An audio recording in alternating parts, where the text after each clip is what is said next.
Assalomu alaykum, kanalimizning hurmatli obunachilari. Biz bugun sizlar bilan Azima kapsulasi haqida gaplashamiz. Agar siz kanalimizga obuna bo'lmagan bo'lsangiz, obuna bo'lib qo'yishni unutmang.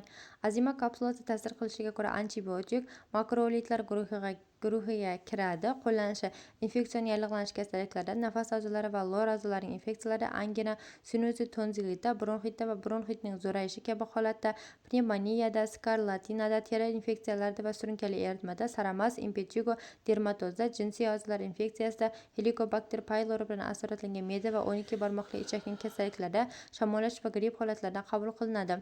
Qabul qilish usuli va dozasi: Azimakni albatta ovqatdan 1 soat oldin yoki ovqatlangandan 2 soat o'tgach qabul qilish kerak.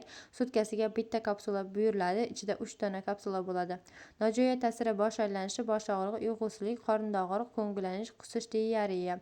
Qo'llash mumkin bo'lmagan holatlar: preparatga yuqori allergik reaksiya bo'lganda, og'ir yurak yetishmovchiligida va taxikardiya holatda, og'ir buyrak va jigar yetishmovchiligida, homiladorlik va emizish davrida qo'llash mumkin emas. Ma'lumotlarimiz sizga foydali bo'lgan bo'lsa, yaqinlaringiz bilan ulashishni unutmang. Salomatligingizni asrang, azizlar.